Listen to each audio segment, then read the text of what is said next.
হলো এখন বাছুরের ভেতর থেকে ভ্যাঁ ভ্যাঁ আওয়াজ আসতেছে। কি আসতেছে? সবাই তো অবাক। সামিরি বলে, আরে তোমরা যে 70 জন দিয়ে মুসা আলাইহিস সালাম রে পাঠাইছো ওইদিকে, এত ঘুরতেছে, আল্লাহরে খুঁজে পায় না, আল্লাহ তো এটার ভিতরে ঢুকছে। নাউজুবিল্লাহ বলবেন না? তোমরা যে 70 জন দিয়ে পাঠাইলা, 70 জন নিয়ে মুসা আলাইহিস সালাম খালি ঘুরতেছে, আল্লাহরে পায় না। পাবে কেমনে? আল্লাহ তো নাউজুবিল্লাহ এটার ভিতরে। সেজদা দাও। এই সেজদা দিয়ে গেল। আল্লাহর নবী হারুন আলাইহিস সালাম বললেন, খবরদার, এটা সুস্পষ্ট শিরক। আল্লাহ সব গুনাহ মাফ করে, শিরকের গুনাহ মাফ করে না, খবরদার তোমরা থামো। কে শোনে কার কথা? এই যে যেমন এখন আপনারা আমার কথা শুনতেছেন না? শুনতেছেন?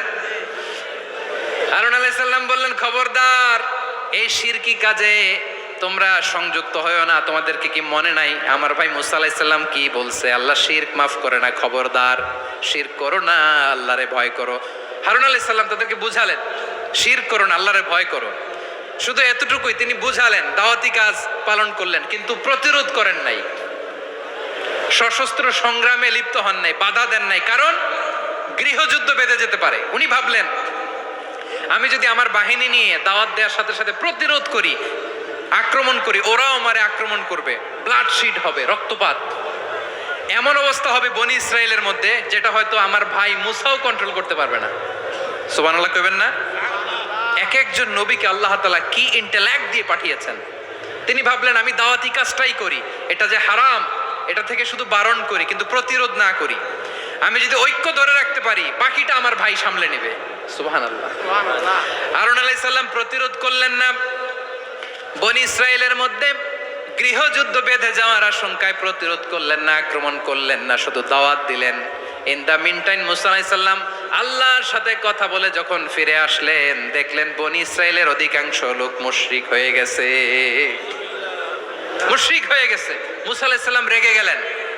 রেগে প্রথমে বনি ইসরায়েলদেরকে অ্যাটাক না করে ভাইয়ের দাড়ি ধরলেন। হারুন আলাইহিস সালামের দাড়ি আর চুল। মেজাজি নবী ছিলেন। হারুন, তুমি কি করলা? তোমারে কি দায়িত্ব দিয়ে গেলাম? তুমি কি করলা? তুমি থাকতে বনি ইসরায়েল কেমন করে শিরকের কাজে নিমজ্জিত হয়ে যায়?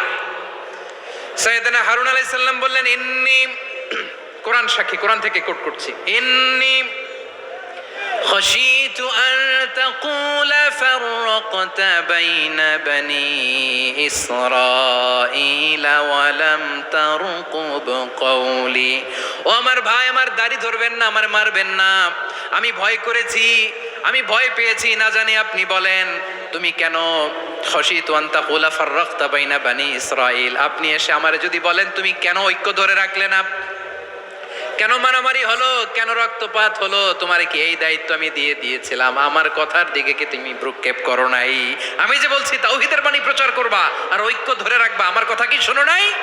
আপনি আমারে ধমকাবেন, এই জন্য আমি প্রতিরোধ করি নাই, আক্রমণ করি নাই, গৃহযুদ্ধ আটকানোর জন্য, কিন্তু আমি দাওয়াত দিয়েছি। সুবহানাল্লাহ পড়েন। ঐক্য ধরে রেখেছেন। মুসা আলাইহিস সালাম মুহূর্তেই সামিরিকে আক্রমণ করলেন, অ্যাটাক করলেন, শাস্তি দিলেন। মুহূর্তেই ওই গোবৎস গরুর বাছুরকে ভেঙে চুড়ে মেসাকার করে সাগরের মধ্যে ভাসিয়ে দিলেন। পুরো বনি ইসরায়েলকে আবার তাওহীদের উপর প্রতিষ্ঠিত করলেন। পড়েন সুবহানাল্লাহ। এই ঘটনা থেকে শিক্ষা কি? শিক্ষা হচ্ছে, আপনি শিরকের আড্ডাখানা দেখলেও বৃহৎ স্বার্থে তাওহীদের দাওয়াত দিবেন, প্রয়োজনে আপনি ঐক্য নষ্ট করবেন না। সুবহানাল্লাহ পড়বেন না? তাহলে ঐক্যের গুরুত্ব বেশি না কম? বলেন, আওয়াজ করে বলেন। ওয়াতাসিমু বিহাবলিল্লাহি জামিআ, আল্লাহর রশিকে আঁকড়ে ধরো। ওয়ালা তাফাররাকু, তোমরা বিচ্ছিন্ন হয়ো না। পেকুয়ার ভাইয়েরা আওয়াজ করে বলেন তো, আদেশটা কার? এখন বলেন, আমাদের ঐক্যবদ্ধ জীবনের দরকার আছে না নাই? এই যে ডক্টর মোহাম্মদ ইউনূস আমাদের লিডার, উনি যে আমাদেরকে জাতীয় ঐক্যের আহ্বান জানিয়েছে, ওনার আহ্বানে আমাদের সাড়া দেওয়ার দরকার আছে না নাই? রাজনীতিবিদদের যে ডাকছে, খুশি লাগে নাই আপনার? আলেমদের ডাকছে, খুশি লাগে নাই? আলহামদুলিল্লাহ বলবেন না? আলহামদুলিল্লাহ, সবাইকে ডেকেছে, ঐক্যবদ্ধ করেছে। আমরা ঐক্যবদ্ধ থাকতে চাই, আমরা ঐক্যবদ্ধ জীবন চাই, আমরা আর কাদা ছড়াছড়ি করতে চাই না। রাজি আছেন সবাই? এখন আমরা যদি ঐক্য নষ্ট করি, আমাদের কি কি সমস্যা, কি ক্ষতি, কি কুফল? অনৈক্যের কুফল কি? কয়েকটা কুফলের কথা বলে শেষ করব। প্রিয় ভাইরা, what are the drawbacks and disadvantages of division, social and political division in the society, disunity? আমরা যদি বিচ্ছিন্ন হই, একে অপরের যদি মারামারি করি, একজন যদি আরেকজনের কাফের ফতুয়া দেয়, আমাদের কি ক্ষতি? শুনবেন? কথা কয় না, শুনবেন? এক নাম্বার ক্ষতি হচ্ছে, আমরা যদি বিচ্ছিন্ন হই আমাদের শক্তি কমে যাবে, আমাদের পাওয়ার আমরা হারাবো। আমাদের কি হারাবো? পাওয়ার। মনে রাখবেন, যখন আমি একা থাকি তখন আমি ব্যক্তি, যখন আমরা সবাই মিলি তখন আমরা শক্তি। এই শক্তি নিয়ে আমাদের সামনে এগিয়ে যাওয়ার দরকার আছে না নাই? তাহলে আমরা যদি নিজেরা বিরোধে লিপ্ত হই, আমাদের ক্ষমতা, পাওয়ার ছুটে যাবে। আমরা এই পাওয়ার হারাতে চাই না, ঠিক কিনা বলেন? রব্বুল আলামিন ঠিক তাই বললেন। রব্বুল আলামিন বললেন, খবরদার, وَأَطِيعُوا اللَّهَ وَرَسُولَهُ وَلَا تَنَازَعُوا فَتَفْشَلُوا وَتَذْهَبَ رِيحُكُمْ وَاصْبِرُوا إِنَّ اللَّهَ مَعَ الصَّابِرِينَ। আল্লাহর আনুগত্য করো, নবীর আনুগত্য করো, কিন্তু খবরদার নিজেরা বিরোধে লিপ্ত হয়ো না, নিজেরা মারামারি করো না, তাহলে তোমাদের শক্তি কমায় দিবে কে? ফাতাফশালু, তোমরা সাহস হারাবা, ওয়া তাযহাবা রিহুকুম, তোমাদের শক্তি কমে যাবে, পাওয়ার কমে যাবে। তাহলে আমরা যদি নিজেরা মারামারি করি, আমরা নিজেরা যদি বিচ্ছিন্নতায় লিপ্ত হই, আমরা যদি মতানৈক্য করি, তাহলে আমাদের শক্তি কমে যাবে, ঠিক কিনা? আমরা শক্তি কমাবো। আচ্ছা, ছোট্ট একটা বাঁশের কঞ্চি যদি আপনারা দেয়, পায়ের মধ্যে ধাক্কা দিয়ে ভাঙতে পারবেন না? এরকম বাঁশের কঞ্চি যদি 20টা একসাথে জোড়া লাগায় দেয়, ভাঙতে পারবেন? কথা বোঝে নাই মনে হয়। চিকন একটা বাঁশের কঞ্চি দিলে ভাঙা যাবে না? এরকম চিকনই 20টা বাঁশের কঞ্চি একসাথে লাগাই দিলে ভাঙতে পারবেন? কারণ যখন আমি একা থাকি তখন আমি ব্যক্তি, যখন আমরা সবাই মিলি তখন আমরা শক্তি। আমরা যেন শক্তি না হারাই। আমরা বিরোধে লিপ্ত হলে আমাদের শক্তি কমে যাবে। এই হচ্ছে 1 নম্বর ডিসঅ্যাডভান্টেজ। 2 নম্বর ডিসঅ্যাডভান্টেজ হচ্ছে, আমরা নিজেরা বিরোধে লিপ্ত হলে অন্যরা আমাদের মাথায় কাঁঠাল ভেঙে খাইতে সুবিধা হয়। কথা বোঝেন নাই? আমরা যদি বিরোধে লিপ্ত হই তাহলে পরাশক্তিগুলোর সুবিধা, তখন আমাদের কাউকে দিতে হবে ট্রানজিট, কাউকে দিতে হবে সেন্ট মার্টিন, কাউকে দিতে হবে দেশের অর্ধেক। চিল্লায় বলো ঠিক কিনা? নিজেদের প্রবলেম সলভ করার ক্যাপাসিটি আমাদের আর থাকবে না। আমরা যদি বিরোধে জড়াই, আমার কলিজার টুকরা পেকুয়ার ভাইরা, আমরা বিরোধ করব না, আমরা বিচ্ছিন্ন হব না। নিজেরা বিরোধে জড়ালে পরাশক্তিগুলো আমাদের মাথায় কাঁঠাল ভেঙে খায়। তখন ভারতের পিছনে দৌড়াতে, আমেরিকার পিছনে দৌড়াতে আমাদের জুতার তলা ক্ষয় হইয়া যাইবে। নিজেদের প্রবলেম সলভ করা যাবে না। আমরা যদি অন্যের পিছনে না দৌড়াতাম আর এই বিরোধকে থামাতে পারতাম, বাংলাদেশ আজকে যেখানে আছে তার কমপক্ষে 50 গুণ সামনে থাকতো। চিল্লায় বলেন ঠিক কিনা? তাহলে 1 নাম্বার ক্ষতি হচ্ছে, আমাদের পাওয়ার লেস হয়ে যায়, আমরা দুর্বল হই যদি আমরা বিরোধ করি। 2 নাম্বার হচ্ছে, পরাশক্তিগুলোর সুবিধা নেয়। 3 নাম্বার হচ্ছে, আমাদের উন্নয়ন, দেশের উন্নতি, অগ্রগতি, এটা স্থবির হয়ে যায়, এটা বাধাগ্রস্ত হয়। প্রিয় ভাইয়েরা, ইউনিটি, ঐক্য হচ্ছে একটা দেশের উন্নয়নের মূল ভিত্তি। দুইজন কইছে ঠিক। এদিকে এখন কয়েকজন কইছে ঠিক। ঐক্য হচ্ছে একটা দেশের, জাতীয় ঐক্য হচ্ছে কোন দেশের উন্নয়ন, অগ্রগতির মূল ভিত্তি, ঠিক কিনা বলেন? ইউনিটি অফ এ কান্ট্রি, এটা হচ্ছে একটা সাস্টেইনেবল ডেভেলপমেন্ট, সোশ্যাল স্ট্যাবিলিটির জন্য এটা অনেক গুরুত্বপূর্ণ। এজন্য বিরোধের কোনো স্থান আমরা দিব না, আমরা ঐক্যবদ্ধ থাকবো ইনশাআল্লাহ বলেন। আর কখনো কাউরে কাফের বলে গালি দিবেন? তুই জাহান্নামী বলবেন? ঝগড়া লাগলে লাগাই দিবেন? তাহলে কি করবেন? মিলায় দিবা। আওয়াজ করে বলেন, কি করব? প্রিয় ভাইয়েরা, এই বিরোধ গত 50 বছর তো আমরা দেখেছি, ধর্মীয় অঙ্গন বলেন, সামাজিক অঙ্গন বলেন, রাজনৈতিক অঙ্গন বলেন, এই বিরোধ আমাদেরকে শেষ করে দিয়েছে। এই 24-এর ছাত্র নাগরিক অভ্যুত্থানের পরেও যদি সেই বিরোধ আমাদেরকে খায়, তাহলে এতগুলো তাজা জেনজির রক্ত বৃথা যাবে। চিল্লায় বলো ঠিক কিনা? আমরা এই রক্তগুলো কি বৃথা দিতে চাই না, বৃথা যেতে দিতে চাই না। আমরা ঐক্যবদ্ধ থাকতে চাই। রাজি আছেন? আমরা আর কাদা ছড়াছড়ি করব না। অনেক হয়েছে, আন্না, এবার থামুন। অনেক হয়েছে, আন্না। প্রথমেই আমি এদেশের সম্মানিত আলেম সমাজকে বিনয়ের সাথে অনুরোধ করব, আসুন আমরা ঐক্যবদ্ধ হই। আজকের এই পেকুয়ার ঐতিহাসিক তাফসিরুল কোরআনের প্রোগ্রাম থেকে আমি সম্মানিত আমার মাথার তাজ ওলামাদেরকে জাতীয় ঐক্যের আহ্বান জানাই। পেকুয়ার এই ঐতিহাসিক তাফসিরুল কোরআনের প্রোগ্রাম থেকে আমি আমার সম্মানিত রাজনৈতিক ব্যক্তিবর্গদেরকে জাতীয় ঐক্যের আহ্বান জানাই। অনেক হয়েছে আর না। আধিপত্যবাদকে রুখে দিতে হলে, বাংলাদেশের বিরুদ্ধে যে কোনো ধরনের ষড়যন্ত্রকে রুখে দিতে হলে জাতীয় ঐক্যের কোনো বিকল্প নাই। চিল্লায় বলো ঠিক কিনা?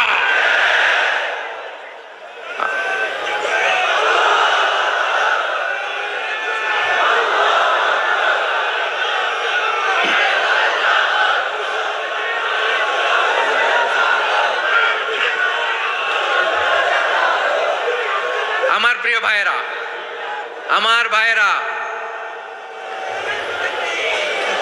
আর কাদা ছড়াছড়ি করব না ইনশাআল্লাহ। বলেন আল্লাহুম্মা ফাশহাদ।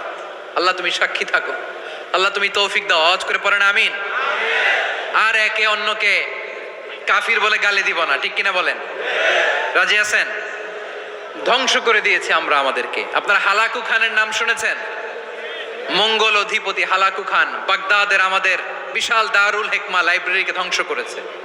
10 লক্ষ মুসলমানদেরকে কচুকাটা করে গণহত্যা করেছে। জানেন, আমাদের সভ্যতা সূতিকাগারের কেন্দ্রবিন্দু ছিল বাগদাদ।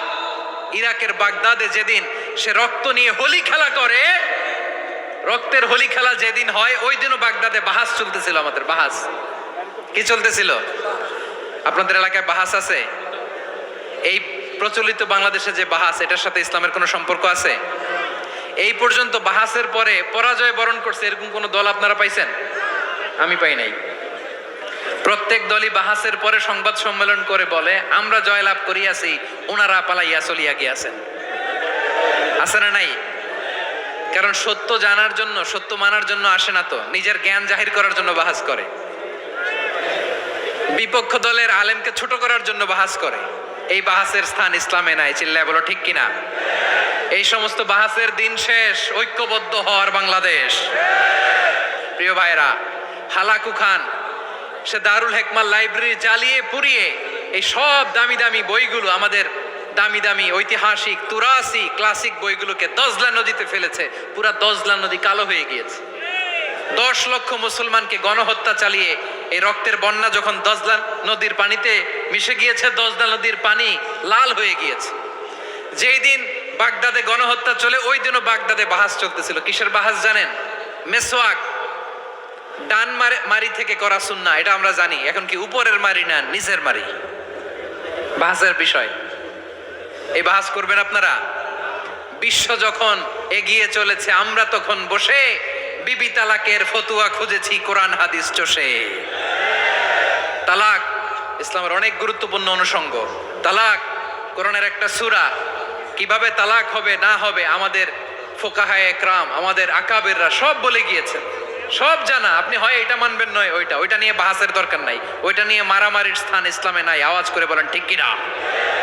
এখন পেকুয়ার ভাইরা, শেষ কথা বলি, আওয়াজ করে বলেন আমরা ঐক্যবদ্ধ হতে চাই কি চাই না? চান? এই যে আমি বিনয়ের সাথে আলেম সমাজকে জাতীয় ঐক্যের আহ্বান জানালাম, এটার সাথে আপনারা সংহতি প্রকাশ করেছেন? বিনয়ের সাথে আজকের এই পেকুয়ার ময়দান থেকে আমাদের রাজনৈতিক নেতৃবৃন্দদেরকে জাতীয় ঐক্যের আহ্বান জানাই, আপনারা সংহতি প্রকাশ করেছেন? এখন এটা রোড ম্যাপ কি, কিভাবে আমরা ঐক্য প্রক্রিয়াতে এগিয়ে যাব? শেষ কথা বলি, একেবারে সহজ। আমাদের ওলামা মাশায়েখদেরকে, আমার মাথার তাজ তাদেরকে আমরা বলি, এই যে আমরা ঐক্যবদ্ধ হই নাই, আমরা কি বড় কিছু অর্জন করে ফেলছি? বলেন, আমরা কি খুব পাওয়ার সম্মানের জায়গায় আছি? খুব স্ট্রেংথের জায়গায় আছি? তো কিছুই তো নাই। আপনি ঐক্যবদ্ধ হইলে সমস্যা কোথায়? এমন তো না ঐক্যবদ্ধ না হওয়ার কারণে এতদিন আপনার অনেক কিছু ছিল, ঐক্যবদ্ধ হলে আপনি হারাবেন, এমন তো না। তো কিছুই যেহেতু আপনার নাই, আমার নাই, ঐক্যবদ্ধ হলে আমরা সমস্যা কোথায়? ঐক্যবদ্ধ হয়েই দেখি না, ঠিক কিনা? ঐক্যবদ্ধ হওয়ার দুইটা ওয়ে। রাজনৈতিক ঐক্য কিভাবে হবে? রাজনৈতিক সম্মানিত নেতারা ঠিক করবেন। আলেমরা কিভাবে ঐক্যবদ্ধ হবেন? শেষ কথা বলে শেষ করছি, খুব গুরুত্বপূর্ণ। This is the punching line. এদিকে তাকান। ঐক্য হবে দুইটা পদ্ধতিতে। একটা হচ্ছে কমন গ্রাউন্ড নিয়ে, বেসড অন কমন গ্রাউন্ড। যেমন ধরেন, আমরা নামাজ কায়েম করতে চাই, জামাত ইসলাম এই কথার উপর একমত আছে না নাই? নামাজ কায়েম হোক, একমত না জামাত ইসলাম? হেফাজত একমত না? ইসলামী আন্দোলন একমত না? তাবলীগের ভাইয়েরা একমত না? পীরের মুরিদেরা একমত না? আপামর তাওহীদি মুসলিম জনতা একমত না? তাহলে নামাজ কায়েম করতে হবে, নামাজ কায়েম করতে হবে, এই কমন গ্রাউন্ডে আমরা সবাই একমত, ঠিক কিনা? যাকাত আদায় করতে হবে, সবাই একমত, ঠিক কিনা? কথা নাই, কথা নাই। যাকাত আদায় করতে হবে, সবাই একমত, ঠিক কিনা? নারীদের পর্দা করতে হবে, শালীন পোশাক পরতে হবে, একমত সবাই, ঠিক কিনা? বৈষম্য বিরোধী বাংলাদেশ চাই, সবাই একমত, ঠিক কিনা? মেরিটোক্রেসি, মেরিটোক্রেসি, আর কোনো মামা চাচার ফোনে পদ দিলে হবে না, মেধার ভিত্তিতে সবগুলো পদ ঠিক করতে হবে, চিল্লায় বলো ঠিক কিনা? আমরা একমত না? স্বাধীনতা সার্বভৌমত্বের প্রশ্নে আমরা সবাই একমত, ঠিক কিনা? আমার নবীরে গালি দিলে রাষ্ট্রীয়ভাবে সর্বোচ্চ শাস্তি তার নিশ্চিত করতে হবে, ঠিক কিনা? এরকম 10টা কমন গ্রাউন্ড আমাদেরকে, 1 2 3 4 5, 10টা কমন গ্রাউন্ডে আমরা সবাই এক। এই 10টা কমন গ্রাউন্ডকে সামনে রেখে বিশাল জনসমাবেশ করেন সোহরাওয়ার্দীর ময়দানে, সবাই আসেন। জামাত ইসলাম, হেফাজতে ইসলাম, ইসলামী আন্দোলন, পীরের মুরিদ, তাবলীগ, খেলাফত মজলিস, সবাই একসাথে হন, তাহলে সবাই জানবে যে এই 10টা বিষয়ে আমরা একমত। বলেন, এই এই ঐক্যতে আপনার দরবার যাবে? দরবার নষ্ট হবে? আপনার দল নষ্ট হবে? আপনার আকীদা নষ্ট হবে না? আমার মাথার তাজ সম্মানিত ওলামা একরাম, এই 10টা কমন গ্রাউন্ডে যদি এক হন, আপনার আকীদা নষ্ট হবে? আপনার আকীদা আপনার, আমার আকীদা আমার, আপনার দল আপনার, আমার দল আমার, আপনার পলিসি আপনার, আমার পলিসি আমার, কারো কিছু নষ্ট হবে না। কিন্তু যে বিষয়ে আমরা সবাই একমত, এরকম 10টা মৌলিক পয়েন্টে আমরা একমত হতে চাই কি চাই না? একমত হন।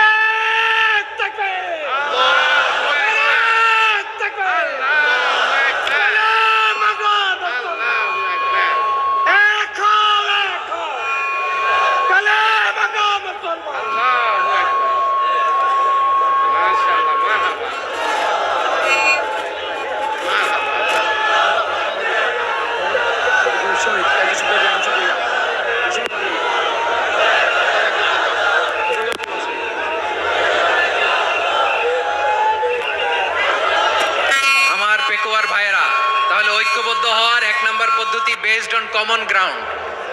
কমন গ্রাউন্ড, এতে কারো কোনো লস নাই, কারো কোনো ছাড়ও দেয়া লাগবে না, কারো দরবারও যাবে না, কারো দলও নষ্ট হবে না, কারো আকীদাও নষ্ট হবে না। আমার আকীদা আমার, আমার দল আমার, আমার সব ঠিক আছে, শুধু এই বিষয়ে আমি একমত, তুমি একমত, তুমি একমত, তো আমরা সবাই একসাথে বসে জানান দেই যেগুলোতে আমরা একমত, শোডাউন করি।